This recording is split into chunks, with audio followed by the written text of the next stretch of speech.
Tapi pertanyaannya kenapa dari emas itu bisa berubah ke uang kertas ya? Kenapa dari emas bisa berubah ke fiat? Karena kalau misalnya gini, kita mau beli kopi deh, kita mau beli kopi itu harganya satu keping emas. Tapi satu keping emas itu value terlalu tinggi untuk secangkir kopi. Jadi yang dilakukan apa? Tercipta bank pertama itu karena kepingan emas itu ya dititipin di bank. Terus mereka keluarin note bahwa satu kertas ini menjamin kalian punya 1/10 dari kepingan koin tadi. Ya, jadi 1/10 ini bisa dipakai untuk beli kopi. Karena kalau tukar sama satu keping terlalu banyak kan. Jadi dia bikin ini adalah perjanjian. Ini kalian punya 1/10 dari emas kepingan tadi. Itu diciptakan uang kertas itu pertamanya karena kayak gitu. Jadi uang itu pada konsep dasarnya itu adalah sebuah store of time. Contohnya apa? Kalau misalnya gini, kita mau beli makanan ya, kita mau beli makanan dari Gojek. Kita keluarin uang untuk bayar drivernya, kita keluarin uang untuk bayar makanannya. Makanannya kita bayar ke restoran yang itu mereka punya banyak chef di sana. Kita bayar ke drivernya untuk tukar waktu apa? Untuk kita nggak usah ngambil ke restorannya, jadi kita bayarin driver Gojek, waktu driver Gojek. Jadi yang kita bayar sebenarnya adalah waktu dan uang itu adalah store of time. Nah kita kan udah dapat gambaran ya tentang apa itu uang sebenarnya. Tapi kita harus tahu siapa sebenarnya yang mengontrol semua uang ini. Ini dimulai sejarahnya tahun 1694. Di mana Inggris itu perang selama 50 tahun berkelanjutan. Akibatnya apa dari perang selama 50 tahun ini? Ya tentunya habis ya, nggak punya uang lagi. Lalu para politisi bingung, mereka mau lakuin political campaign-nya kayak gimana? Uangnya udah nggak ada lagi. Nah para politisi ini butuh uang untuk ya kebutuhan politik mereka. Tapi uangnya udah habis karena dipakai perang terus-terusan selama 50 tahun. Maka salah satu banker jenius bernama William Paterson itu kasih saran, gimana kita bikin sebuah entitas baru yang terpisah dari pemerintahan, yang bisa pinjemin uang ke pemerintahan dengan uang yang dicetak dari angin. Jadi ini adalah titik mulai lahirnya central banking di dunia. Bank sentral itu memiliki sebenarnya kekuatan di atas politisi manapun, hukum, pemerintahan manapun, bahkan negara. Nah ini adalah sebuah konsep yang dicoba berkali-kali waktu itu di Amerika. Jadi mereka mau ngambil konsep central banking di Inggris yang diciptakan William Paterson ini untuk dibawa ke Amerika. Tapi ini gagal. Sampai akhirnya ada beberapa banker yang mencoba untuk meng-establish central banking di Amerika.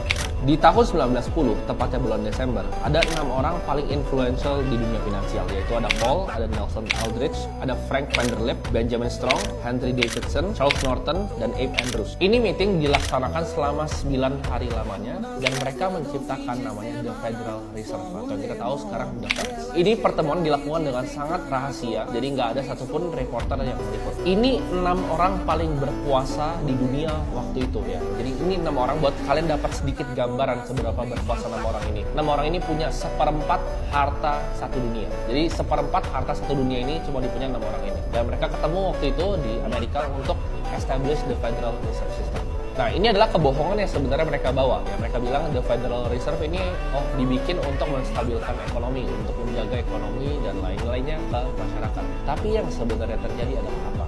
Kalau sampai Bill Federal Reserve ini tembus sama Kongres, yang bisa dilakukan sama mereka 6 orang ini adalah kemampuan untuk mencetak uang dari angin. Jadi ini sangat sebenarnya bahaya.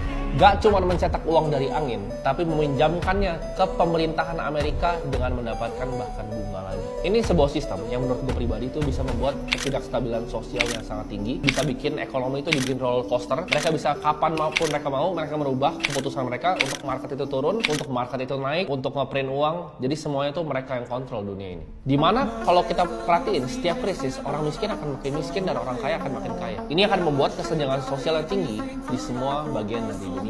Dan bill ini dinamakan Federal Reserve Act di tahun 1913. Jadi mereka berhasil menipu publik dengan cara yang sangat pintar. Jadi ini caranya mereka. Mereka bilang ya, mereka sebar di banker-bankernya bahwa banker itu ngelawan untuk bikin Federal Reserve ini.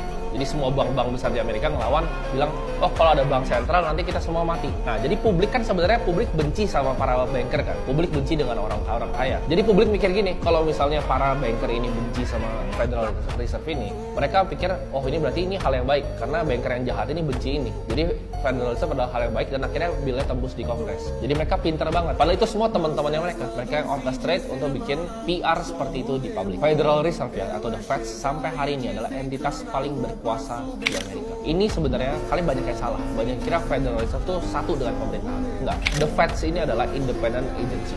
Mereka nggak tunduk pada pemerintah. Tidak ada satupun government agency yang bisa ambil action terhadap Federal Reserve. Tidak ada audit, tidak ada yang ngeliatin ngapain Federal Reserve. Mungkin kalian yang nonton video ini bingung, apa hubungannya sama gue? Ini kan di US, Federal Reserve Central Banking kan US dollar. Pak, apa hubungannya? Ini adalah sistem yang dicontek sama semuanya bank sentral. Ya. Contohnya apa? ECB Euro sistemnya Eropa, bahkan Bank Indonesia-nya Indonesia. Semuanya tuh contek sistem Federal Reserve ini sama.